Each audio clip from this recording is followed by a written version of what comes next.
Hello everyone, आप लोग कैसे हैं? मेरे ख्याल से आप लोग अच्छे होंगे। चलिए ट्रायंगल से कुछ रिलेटेड क्वेश्चन आंसर बनाते हैं हम लोग, ठीक है। तो पहला क्वेश्चन है हम लोग का, त्रिभुज एबीसी में कोण ए का समद्विभाजक एडी भुजा बीसी पर लंब है, देखिए आकृति 7.27। यही है आकृति 7.27 है आकृति। दर्शाइए कि ए बी बराबर ए सी। दर्शाना है हमको ए बी मतलब ए बी बराबर ए सी हमको दर्शाना है भाई कि ए बी बराबर ए सी और त्रिभुज ए बी सी समद्विबाहु है, ठीक है। तो चलिए हम लोग तो सबसे पहले माना कि मतलब यहाँ पे क्या कर रहा है त्रिभुज एबीसी में, तो त्रिभुज एबीसी में दिया है, क्या दिया है हम लोग का, दिया है क्या दिया है हमको कि कोण ए का समद्विभाजक एडी, कोण ए का समद्विभाजक एडी भुजा बीसी पर लंब है, ठीक है, भुजा बीसी पर लंब है। तो दर्शाइए कि ए बी बराबर ए सी, ठीक है। तो सबसे पहले हम लोग क्या करेंगे, जो दिया है ना लिख दीजिए, क्या दिया है आपको, चूंकि यहाँ लिखेंगे क्या, चूंकि कोण ए का समद्विभाजक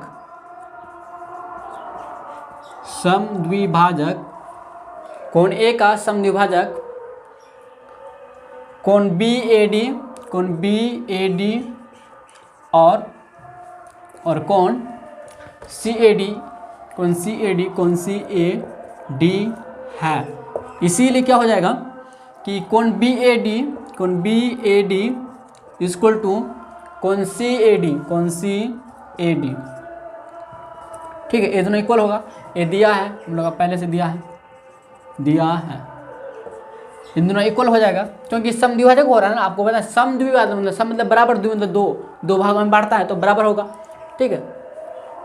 अब यहाँ पे देखिए ए डी त्रिभुज हम लोग चलेंगे किस में, अब मतलब ये बराबर हो गया ना, दिया है, लेकिन अब हम लोग चलेंगे त्रिभुज ए बी डी और त्रिभुज ए बी डी में, त्रिभुज ए बी डी और त्रिभुज ए सी डी में चलेंगे हम। त्रिभुज ए सी डी में क्या क्या होता है देखिए, तो वहाँ पे क्या होता है, हम यहाँ पे पहले प्रूफ कर चुके हैं। प्रूफ क्या मतलब यहाँ पे हो गया ना कि यहाँ पे मतलब एक तरह से पता चल गया ना हमको कि कोण B A D equal to कोण सी ए डी होगा। क्यों होगा, क्योंकि समद्विभाजक होता है मतलब दो भागों में बांटता है इसलिए, ठीक है। तो त्रिभुज ए बी डी मतलब त्रिभुज ए बी डी, ए वाला छोटा वाला त्रिभुज और त्रिभुज ए सी डी ये वाला त्रिभुज में काम करते हैं, ठीक है। तो हमको पता चल गया भाई, क्या चला पता हमको कि कोण B A D equal to कोण सी ए डी, ठीक है, कोण सी ए डी ये दिया है, पहले से दिया था हमको, दिया है। और देखिए यहाँ पे ए डी जो है ना, ए डी त्रिभुज ए बी डी का और त्रिभुज ए सी डी का कॉमन साइड है, कॉमन भुजा है, ठीक है, उभयनिष्ठ भुजा है। तो ए डी बराबर ए डी ये उभयनिष्ठ भुजा है, उभयनिष्ठ भुजा है इसीलिए। और देखिए यहाँ पे कोण ए बी डी सॉरी यहाँ कोण A D B 90 degree angle बना रहा है और इधर भी कोण ए डी सी ये दोनों 90 डिग्री एंगल बना, तो इक्वल होगा। तो कोण A D B equal to कोण ए डी सी इक्वल होगा। क्यों होगा, क्योंकि 90 डिग्री है इसलिए इक्वल होगा, ठीक है, दोनों 90 डिग्री है। तो चलेंगे हम लोग क्या, ए देखिए यहाँ पे क्या हुआ ए एस ए, तो इसीलिए क्या होगा, त्रिभुज ए बी डी सर्वांग होगा त्रिभुज ए सी डी, कौन सा नियम से, ए एस ए नियम से समझे। तो इसीलिए हो जाएगा क्या, अगर सर्वांग सम हो गया तो इसीलिए ए बी बराबर ए सी हो जाएगा, ए बी बराबर ए सी,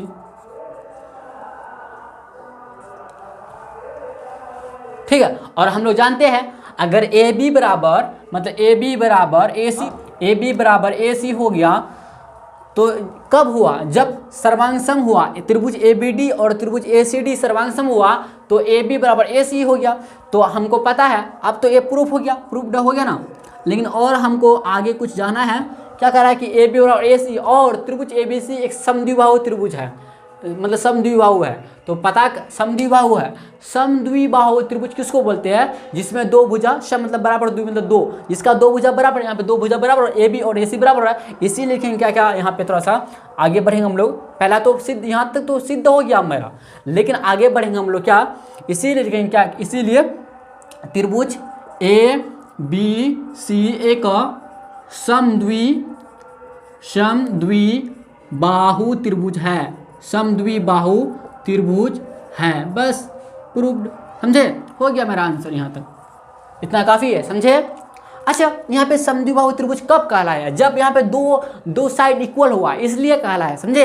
अन्यथा नहीं कहलाता। लेकिन हम लोग देखिए क्या किए, क्वेश्चन कह रहा था, क्या क्वेश्चन कह रहा था, त्रिभुज एबीसी में कोण ए का समद्विभाजक एडी, यही एडी भुजा बीसी पर देखिए आकृति, तो आकृति दिखाया गया 7.27 से, यही है 7.27, यही आकृति है, ठीक है। दर्शाए कि ए बी बराबर, हमको दर्शाना था ए बी बराबर ए सी, मतलब सिद्ध करना था, और त्रिभुज ए बी सी एक समद्विबाहु त्रिभुज है, ठीक है।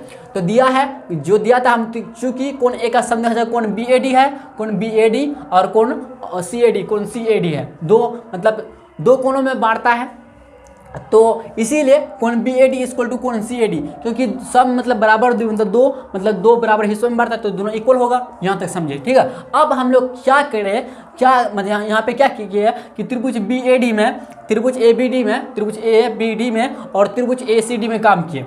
तो क्या हुआ, हम लोग को यहाँ पे देखना चाहिए कि कौन बराबर क्या क्या होता है। त्रिभुज बी ए डी और कौन सी ए डी कॉमन निकला, मतलब कॉमन क्या यहाँ पे दिया है था पहले से कि इक्वल है, और ए डी बराबर ए डी, ये दोनों त्रिभुज का, ये दोनों ए बी डी और ए सी डी त्रिभुज का ए डी यहाँ पे कॉमन साइड था, इसलिए ए डी बराबर ए डी उभयनिष्ठ भुजा लिए, और कौन ए डी बी बराबर कौन ए डी सी बराबर 90 डिग्री निकला मेरा, क्योंकि यहाँ पे 90 डिग्री का एंगल बना था दोनों कोण, ठीक है, ए बी डी और ए डी सी।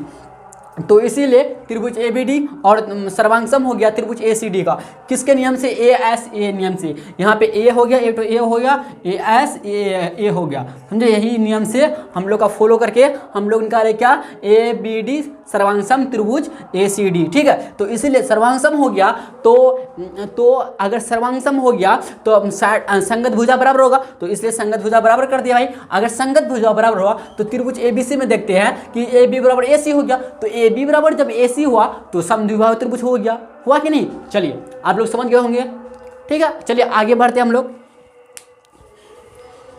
रफ करते हुए। ये एनसीईआरटी बुक का क्वेश्चन है,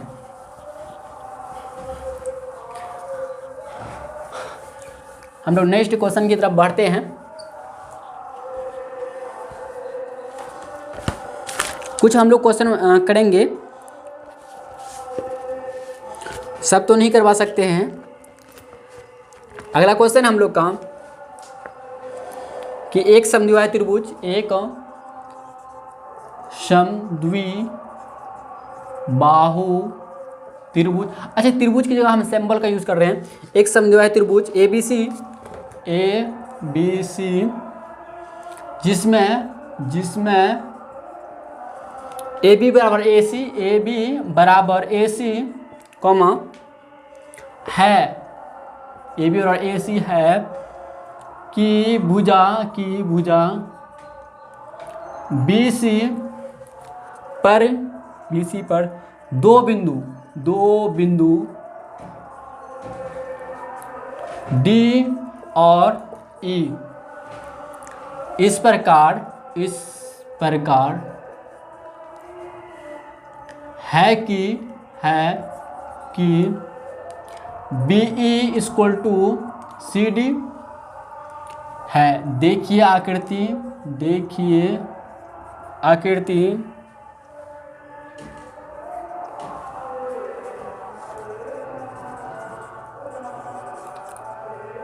7.29 दर्शाना है हमको, मतलब सिद्ध करना है। दर्शाइए कि ए डी बराबर ए ई का इक्वल है, समझे? है, यही हमको सिद्ध करना है भाई, समझे? तो फिगर दिया है, फिगर बना लेते हैं हम लोग। क्या है फिगर? पहले एक बार क्वेश्चन पढ़िए तो क्या कह रहा है क्वेश्चन, क्या क्वेश्चन कह रहा है। एक समद्विबाहु त्रिभुज ए बी सी जिसमें ए बी बराबर ए सी, ए बी सी एक समद्विबाहु त्रिभुज है। जिसमें ए बी बराबर ए सी। अच्छा, ए बी बराबर ए सी आपको दे दिया गया है, ठीक है, कि भुजा बी सी पर दो बिंदु डी और ई है। क्या है? दो बिंदु डी और ई है, डी और ई है। तो यहाँ से मिला दीजिए आप, डी और ई है, ठीक है, दो बिंदु डी और ई है। तो कह रहा है क्या, इस प्रकार है कि बी ई बराबर, अच्छा देखिए यहाँ पे क्या कह रहा, बी ई बराबर, इस प्रकार क्या, बी ई बराबर सी डी, बी ई बराबर कितना, सी डी के, मतलब बी ई यहाँ से बराबर, बी ई बराबर सी डी का, इन दोनों का बराबर है, ठीक है, बी ई बराबर सी डी है। तो सिद्ध करना ए डी बराबर, ए डी मतलब ए वाला बराबर, ए डी बराबर हमको सिद्ध करना कैसे है,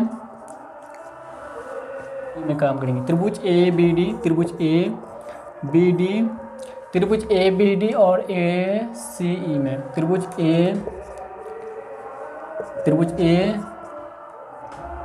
ए बी सी और ए सी ई में काम करेंगे। तो हमको पता है कि ए बी बराबर ए सी पहले से ऑलरेडी है। हमको सर्वांग सम करना है, ये दोनों त्रिभुज जब सर्वांग सम हो जाएगा ना तो काम बन जाएगा। ए बी बराबर ए सी भाई दिया है, पहले से दिया है, ठीक है। और देखिए ए बी के सामने वाला समूह कौन सी, और ए सी के सामने वाला कौन बी, तो कौन सी बराबर कौन बी, कौन सी बराबर कौन बी, सम्मुख कोण, समझे, सम्मुख कोण, भुजा के सम्मुख कोण, समझे। और देखिए यहाँ पे हम लोग को देखिए बी ई बराबर सी ई डी दिया है, लेकिन थोड़ा सा हम लोग ना यहाँ पे एक काम करते हैं, बी ई बराबर सी डी, तो बी ई देखिए B E minus D E होगा, D E, B E minus D E बराबर लिख सकते हैं, B E minus D E बराबर C D minus D E, या हाँ डी ई लिख देते हैं, डी ई या ई डी, अब देखिए क्या, अच्छा इन दोनों के इक्वल होगा B E minus D E, अब इक्वल हो जाएगा बी डी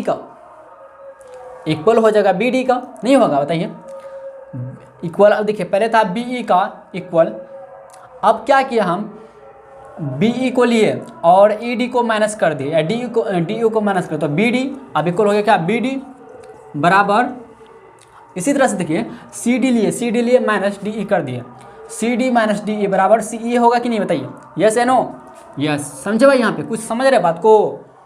हम क्या किया, यहाँ देखिए हमको दिया था बी ई बराबर सी ई डी, अच्छा बी ई को हम लोग लिख सकते हैं बी डी, देखिए B D plus D E लिख सकते हैं, आराम से लिख सकते हैं, ठीक है। और सी डी को हम लिख सकते क्या, ई डी प्लस सी ई लिख सकते कि नहीं बताइए, हाँ लिख सकते हैं, आराम से लिख सकते हैं। लेकिन हमको ना क्या करना है भाई, हमको ना बी डी हमको निकालना है, क्या निकालना है हमको, बी डी हमको निकालना है। अगर यही हमको निकालना है, बी डी निकालना है, तो हम लोग क्या करेंगे बताइए, बी डी निकालने के लिए हम लोग क्या किए, यहाँ पे बी डी निकालने के लिए बी ई को घटा दिए बी डी से, बी ई को डी ई से घटा, मतलब इसको पूरे इससे घटा दिए, तो हमको बी डी मिल गया। इसी तरह से हम सी डी को, अगर हमको सी ई चाहिए तो सी डी में ई डी को घटा दिए, बाकी ए बचा, यस है नो, हाँ। तो यहाँ पे देखिए, यहाँ पे एस नियम से, तो त्रिभुज ए बी डी और त्रिभुज ए सी ई से क्या हुआ कि त्रिभुज ए बी डी सर्वांग सम त्रिभुज ए सी ई, इसीलिए सर्वांग सम हो गया, इसीलिए ए डी बराबर ए ई, ए डी बराबर ए हो गया हम लोग का प्रूफ, ठीक है।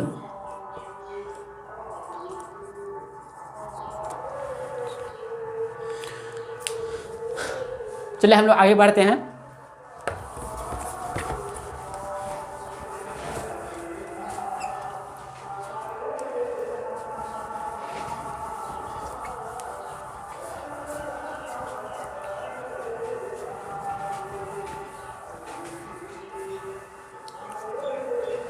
और एक क्वेश्चन करवाएंगे, लास्ट क्वेश्चन रहेगा ये।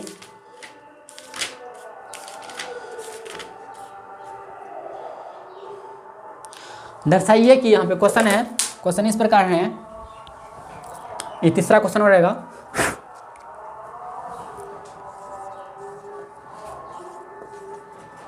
दर्शाइए कि समकोण त्रिभुज में, दर्शाइए कि, ठीक है, दोनों का मीनिंग सेम निकलता है। अगर दोनों क्वेश्चन में कोई क्वेश्चन मिल जाए तो इसी तरह से आपको बनाना है। तो देखिए, दर्शाइए कि समकोण त्रिभुज में सबसे लंबी भुजा कर्ण होती है, या फिर दे दिया आपको दर्शाइए कि समकोण त्रिभुज में कर्ण जो है ना सबसे लंबी भुजा होती है। देखिए दोनों का क्वेश्चन का मीनिंग सेम निकलता है, ठीक है। तो चलिए हम लोग पाइथागोरस प्रमेय से हल करते हैं। पाइथागोरस प्रमेय, पाइथागोरस प्रमेय से, अच्छा, पाइथागोरस प्रमेय क्या कहता है कि कर्ण का स्क्वायर इक्वल टू आधार का स्क्वायर लंब का स्क्वायर, ठीक है। तो यहाँ पे पाइथागोरस प्रमेय क्या होता है, कर्ण का स्क्वायर बराबर लंब का स्क्वायर प्लस आधार का स्क्वायर होता है। ये पाइथागोरस प्रमेय कहता है भाई, हम नहीं कहते, पाइथागोरस प्रमेय कहता है। तो कर्ण का स्क्वायर, यहाँ पे AC है कर्ण, AC का स्क्वायर इक्वल टू लंब क्या है, यहाँ पे AB का स्क्वायर प्लस आधार क्या, BC का स्क्वायर। अब हमको सिद्ध करना है, क्या सिद्ध करना है या दर्शाना है हमको, समकोण त्रिभुज में कर्ण यही वाला, मतलब AC सबसे लंबी भुजा होता है, ठीक है, AC सबसे लंबी भुजा है। अच्छा, आपको हम बताते हैं, जैसे कि आपको अगर हम बोले एग्जाम्पल में, यहाँ पे रफ में करते हैं हम लोग, एग्जाम्पल देखते थोड़ा सा आपको समझाने के लिए। पाइथागोरस प्रमेय से ये मिला है ना समीकरण 1, मान लीजिए इसको, ठीक है, मानिएगा या नहीं मानिएगा चलेगा, आपको हम समझाते हैं इसी से, बस यही है, यहीं तक बस मिल जाए। आपको देखिए समझाते हैं आपको। देखिए जैसे कि आपके पास 10 रुपया है, ठीक भाई, है ना 10 रुपया, 7 + 3 मिला के 10 होता कि नहीं बताइए। 10 रुपया है, मान लीजिए आपके पास 10 रुपया है और 7 रुपया और 3 रुपया मिला के कितना होगा, 10 रुपया होगा कि नहीं बताइए। अगर आपसे हम बोलेंगे भाई कि 10 रुपया और 7 रुपया में बड़ा कौन है, तो आप बोलिएगा भाई कैसे बोल रहे हैं, हम तो सब जानते हैं कि 10 रुपया बड़ा है, 7 रुपया छोटा है, मतलब 10 रुपया बड़ा हो गया, 7 रुपया छोटा हुआ, यस है नो, यस, ठीक है, ठीक है भाई। अगर फिर हम बोलेंगे भाई कि यहाँ पे 10 रुपया 3 रुपया बड़ा कौन है भाई, तो बोलेंगे सर जी कैसा है आप, 10 रुपया तो बड़ा है, 3 रुपया छोटा है भाई। मतलब क्या, यहाँ दोनों छोटा है ना, दोनों केस में यहाँ पे दोनों मतलब 7 और 3 छोटा बन रहा है, लेकिन ये 10 अकेले भाई इन दोनों का बराबर होता है। इससे समझ में आया आपको, कुछ नहीं आया समझ में, यही बात कह रहे हैं यहाँ पे कि यहाँ पे लंब का स्क्वायर, लंब है और आधार है, इन दोनों मिला के तब बनता है कर्ण। एक्चुअली साधारण बात है कि तो कर्ण और लंब बड़ा हुआ ना, हुआ कि बड़ा नहीं हुआ। तो यहाँ देख 7 रुपया से बड़ा 10 रुपया हुआ, इसी तरह 3 रुपया से बड़ा कितना 10 रुपया हुआ कि नहीं बताइए, यस है नो, समझने वाली बात है यहाँ पे, समझिए फोकस कीजिए यहाँ पे हम क्या बोल रहे हैं। जैसे कि आपके पास 10 रुपया है, तो अगर हम टुकड़े में बांटे, मान लीजिए कि 7 रुपया + 3 रुपया है, ठीक, 7 3 10 होता है। लेकिन अगर आपको हम बोले भाई क्या, यहाँ पे अगर आपके पास 7 रुपया है और 10 रुपया में तुलना करें, कंपेयर करें, तो आप बोलिएगा भाई कैसा बात है कि 10 रुपया बड़ा होगा 7 रुपया से, यस नो, तो 7 रुपया यहाँ पे छोटा बन गया इस पहला केस में। आप दूसरा केस में पूछे क्या 10 रुपया और 3 रुपया में छोटा कौन है, तो बोलिएगा 3 रुपया छोटा और 10 रुपया बड़ा। दूसरा भी केस में 10 रुपया बड़ा बना और 3 रुपया छोटा, मतलब यहाँ पे क्या देखिए कि 10 रुपया हमेशा बड़ा बनता है, ठीक है, इन दोनों से बड़ा है हमेशा 10 रुपया, समझिए, 7 रुपया से और 3 रुपया से हमेशा बड़ा होता है 10 रुपया, यस है नो, यस, ठीक है। इसी तरह से यहाँ पे देखिए, इसी तरह से आपको समझाने की कोशिश करते हैं। AB मतलब यहाँ पे क्या लंब हुआ, लंब से बड़ा कर्ण होगा, यस है नो, यस। इसी तरह से BC आधार से बड़ा क्या होगा, AC होगा कि नहीं, समझ में बात आई मेरा, हाँ आ गया होगा। इसीलिए देखिए यहाँ पे क्या हो रहा है, AC स्क्वायर बड़ा होगा, AC का स्क्वायर बड़ा होगा किससे, AB से, और इसीलिए क्या होगा, इसीलिए और क्या होगा फिर क्या, AC का स्क्वायर बड़ा होगा किससे, BC का स्क्वायर से, BC का स्क्वायर से। इसीलिए हम बोलेंगे क्या, इसीलिए अतः, लेकिन क्या अतः कर्ण जो है दोनों केस में बड़ा बन रहा है, तो इसीलिए कर्ण जो है यह आपको, अच्छा है ना, स्क्वायर के फॉर्म में है। लेकिन अगर हम बिना स्क्वायर के फॉर्म में लिखे कि AC बड़ा होगा AB से, हाँ बिल्कुल सही, AB बड़ा होगा AC से, बड़ा AB होगा, ए बी से बड़ा ए सी होगा, इसी तरह से ए सी बड़ा होगा बी सी से, हाँ यस बड़ा होगा, होगा कि नहीं, यस होगा। जैसे आपको हम पूछेंगे 25 बराबर 5 का स्क्वायर प्लस 5 का स्क्वायर, ठीक है। अगर हम पूछें भाई, नहीं यहाँ पे मान लेते हैं 50, क्या मान लेते हैं यहाँ पे 50 मान लेते हैं, ठीक। अगर हम बोलेंगे आपको कि 50 इक्वल टू 5 का स्क्वायर 5 का स्क्वायर, और यहाँ पे आपको जैसे कि 7 और 3 का मतलब ऐसे स्क्वायर लेकर नहीं समझाए, यहाँ पे स्क्वायर लेकर समझाते हैं आपको। यहाँ पे देखिए इसका स्क्वायर इससे फिर बड़ा है, देखिए 50 बड़ा हुआ 25 से, यस नो, 5 का स्क्वायर 25 से निकलता है। इसी तरह से स्क्वायर हुए या बिना स्क्वायर का तो बड़ा तो ऐसे ही कहलाएगा, यहाँ पे मतलब कर्ण ही कहलाएगा भाई, दोनों भी केस में, ठीक है। तो इसीलिए लिखेंगे अतः, क्योंकि आपको पता होना चाहिए कोई भी धनात्मक संख्या में मतलब पॉजिटिव नंबर में अगर आप किसी को ऐड कीजिएगा, ये आप देखिए कोई भी धनात्मक संख्या में या कोई भी पॉजिटिव नंबर में अगर आप ऐड कीजिएगा तो ये बढ़ेगा घटेगा बिल्कुल नहीं, इसीलिए अगर बढ़ेगा तो ये बड़ा ही होगा, ठीक है। तो लिखें अतः कर्ण सबसे लंबी